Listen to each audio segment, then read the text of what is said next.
दफा का जिक्र है कि एक शहर की बीवी अपने शौहर से बार बार पिकनिक पर जाने की दरख्वास्त कर रही थी। इसका दिल चाह रहा था कि वो दोनों और उनकी बेटी को एक दिन के लिए बाहर कहीं तफरी करने ले जाएं, जहां वो खूब वक्त गुजारी, सुकून का तजर्बा करें और नई यादें बनाएं। इसकी ये ख्वाहिश रोज बरोज बढ़ती जा रही थी। वो अपने शौहर को कायल करने की हर मुमकिन कोशिश करती, लेकिन इसके शौहर का जवाब हमेशा यही होता कि वो मसरूफ है या फिर कुछ जरूरी काम है जो अभी मुकम्मल करना जरूरी है। एक दिन वो इतनी ज्यादा मायूस हुई कि इसने रोना शुरू कर दिया। इसके आंखों से बेइख्तियार आंसू बहने लगे और वो ये दुखाने लगी कि इसका दिल टूट चुका है। वो अपने शौहर से कुछ इस तरह बात करने लगी कि वो इसकी हालत पर रहम करे और उसकी ख्वाहिश को पूरा करे। इसने बीमारी का तमाशा भी करने की कोशिश की, यानी वो छोटा मोटा दिखावा करने लगी कि वो ठीक नहीं है, ताकि इसका शौहर इसे किसी किस्म की तफरी या सफर के लिए राजी हो जाए। इसकी ये हरकतें देखकर उसका शौहर आखिरकार इससे हमदर्दी करने लगा और उसने पिकनिक के लिए हाँ कह दी। ये सुनकर उसकी बीवी बहुत खुश हो गई। इसकी खुशी का कोई ठिकाना ना रहा और उसने फौरन अपनी बेटी को तैयार करना शुरू कर दिया। बेटी के लिबास का इंतखाब, जूते, टोपियां और दीगर तमाम सामान वो बड़ी मोहब्बत से तैयार करने लगी ताकि पिकनिक का दिन यादगार बन सके। इसकी बेटी भी अपनी मां की खुशी में शामिल थी और वो बहुत पुरजोश हो गई कि अब उनका पूरा खानदान बाहर जाने वाला था और एक खूबसूरत दिन गुजारने वाला था। अगले दिन वो सब कुश्ती के जरिए समंदर के किनारे जाने के लिए निकले। ये एक खूबसूरत दिन था, मौसम खुशगवार था और समंदर की हवाएं बहुत ताजा और खुशबूदार थीं। बीवी ने अपने शौहर और बेटी के साथ कुश्ती पर सवार होकर समंदर के किनारे जाने का इरादा किया। जब वो वहां पहुंचे तो बीवी ने बेतकल्लुफी से समंदर में छलांग लगा दी और आजाद होकर तैरने की कोशिश की। इसके शौहर ने इसे पानी में देखकर थोड़ी देर तक देखते हुए सोचा, लेकिन इसकी बीवी की खुशी में शामिल होने का फैसला किया।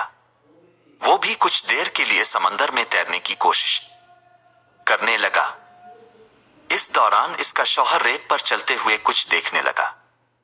इसकी नजरें रेत के नीचे छपी एक चीज पर पड़ी जो काफी अजीब और दिलचस्प लग रही थी। वो फौरन इस तरफ बढ़ा और उसने अपने हाथ से रेत को हटाया। जब इसने कुछ मजीद रेत को हटाया तो इसे एक नक्शा मिला। नक्शा एक पुरअसरार जगह का इशारा दे रहा था और ये चीज बहुत ज्यादा दिलचस्प थी। इसने फौरन अपनी बीवी को आवाज दी जो अभी तक पानी में खुश होकर तैर रही थी। बीवी ने शौहर की आवाज सुनी और फौरन इसके पास आकर नक्शा देखा। नक्शा वाज़े तौर पर एक मखसूस जगह का इशारा दे रहा था। दोनों ने मिलकर इस नक्शे को बहुत ध्यान से देखा और समझा कि उन्हें इस मकाम की तरफ जाना है। नक्शे के इशारे पर चलते हुए वो दोनों पानी में कदम रखते हुए आगे बढ़ने लगे। समंदर की लहरें हल्की सी थीं और दोनों के कदमों में साकित सी लज्जत महसूस हो रही थी। आखिरकार दोनों को एक बक्स मिला जो पानी में छुपा हुआ था। दोनों ने मिलकर इस बक्स को बाहर निकाला। जब इस बक्स को खोला तो इसमें कीमती पेंटिंग्स और आर्ट वर्क मौजूद थे। ये वो पेंटिंग्स थीं जो बेहद कीमती और मुनफरिद नौइयत की थीं। ये एक हकीकत थी कि उन्होंने एक खजाना दरियाफ्त किया था। दोनों इस खजाने को देखकर बहुत खुश हुए और उनकी खुशी की कोई इंतहा न थी। उन्होंने इस मौके पर तस्वीर भी खींची ताकि वो इस लम्हे को हमेशा के लिए याद रख सके। इसके बाद वो दोनों खुशी खुशी होटल की तरफ वापस चल पड़े। होटल पहुंचकर उन्होंने अपना सामान कमरे में रखा और आराम किया। अगले दिन नाश्ता करने के बाद वो गांव घूमने निकले। गांव में एक फेस्टिवल लगा हुआ था और ये माहौल बहुत खुशगवार था। वहां के लोगों ने रंगीन लिबास पहने हुए थे और सड़कों पर बहुत सारी सरगर्मियां चल रही थीं। इन सब चीजों का लुत्फ उठाते हुए उन्होंने वहां और तस्वीरें लें ताकि उनकी यादें मजीद खूबसूरत बन सके। घूमते घूमते वो वापस होटल आए, जहां उन्होंने अपने सामान को पैक किया और सफर खत्म करने की तैयारी की। इस दौरान बेटी ने अपनी मां और वालिद को एक ड्राइंग दिखाई जो इसने पिकनिक के दौरान बनाई थी।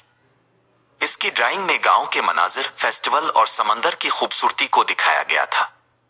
इस वक्त उन सब की खुशी का कोई ठिकाना नहीं था और वो सब एक दूसरे के साथ बहुत खुश थे। लेकिन इसकी बीवी ने ये सब सोचते हुए अपने आप से कहा कि वो इस वक्त के बारे में ख्वाब देख रही थी और फिर अचानक इसका शौहर आ गया और वो सब जो कुछ वो ख्वाब में देख रही थी वो लम्हों में गायब हो गया।